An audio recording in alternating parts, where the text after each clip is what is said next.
Welcome back to At Your Peak. Ryan Kibbe. We are talking about our culture of honor. And we've been on the subject of honor for a long time now, and it's such a big deal to the heart of God. It's the culture of heaven, actually. And honor is manifested respect. Dishonor is manifested disrespect. And when we have conflict in our relationships, it's important to know how to work through that.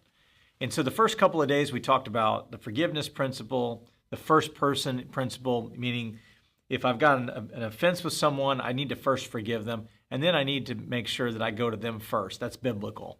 Well, today, in our third part, I want to talk to you about the next step, which is the faithfulness principle.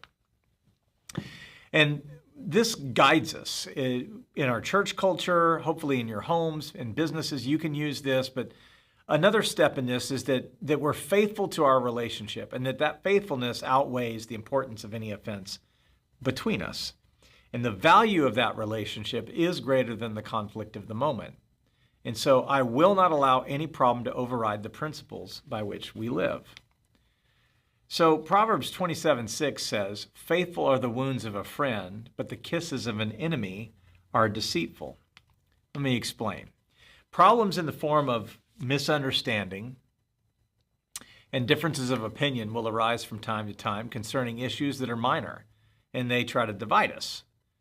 So it's important for us to determine beforehand that our relationship is the most important thing and that it outweighs our problems and issues. We need to always be strengthening our relationships by letting the people we love and walk and work with know that they're important to us. Concerning the essentials, we strive for unity. You know, it's important in the non-essentials that we allow for diversity and liberty. And in all things, we let love prevail. This is really important because oftentimes in church culture, we will have ideas that we want to accomplish. I know on our team, we will have people have great ideas, and maybe we don't always use some of them. And sometimes we'll have discussions where people will be disagreeing, and I disagree, or vice versa. Our team will. You hope that, and most of the time, I can tell you with our team, we do a great job of working through any of that conflict. But sometimes things, ideas, or whatever bump up. You have to work through those. If it's a unity issue and it's a non-essential, our team does a great job of going, okay, Ryan, I might not have zigged where you zagged, but this is a non-essential. We trust you to make the best call for this church. And, we support you. Whether you should have zigged or zagged as a leader, we're with you, even though we might have zigged when you zagged. Okay, this happens. Now, I'd like to say every time I've zigged and they thought I should have zagged, that I batted 1,000. Well, the truth is I haven't. But where we're in unity is that we know that we're for one another, and the faithfulness to our overall relationship health is greater than the conflict of any moment. And maybe that's something that you face in your home life. I know for my wife and I, we will work through things where Hope will go, I don't see it the way you see it. And if it's a major decision, we don't move on stuff until we both have peace. If we both have peace, and so on major essentials, we don't move until the Holy Spirit says move.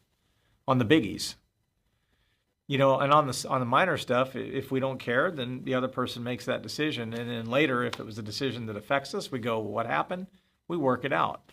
But we always value the relationship greater than the conflict of the moment. Here's the question. Is a problem or a concern a threat to our relationship? This is something you need to ask with the people that you may have questions about. Will you value the relationship above the non-essentials in order to walk together in unity? I've seen churches split over the craziest things. I mean, throughout recorded history, I've seen that. I've seen people argue over carpets. I've seen things that have nothing to do with Jesus' life, death, resurrection, and questions of heaven, hell, eternity, all that stuff. The essentials to the faith, people wouldn't go to war over because we're all in agreement. But then stuff like politics, what we should be saying, that's the Apostle Paul preached one message: Christ crucified, resurrected from the dead, to have a victorious, glorious bride stand before Jesus. And he preached a church that was saved by grace through faith. See, that's essential. And yet churches split over how they handle social issues. And it's crazy, but it is the world we live in. And that's where you need to know covenant, and you need to know who your people are and how you want to walk together in unity, even when you don't see every issue the same. I hope that you can hang in here with me throughout the course and duration of these relationship principles, because I think they'll help you in navigating conflict. We'll see you tomorrow.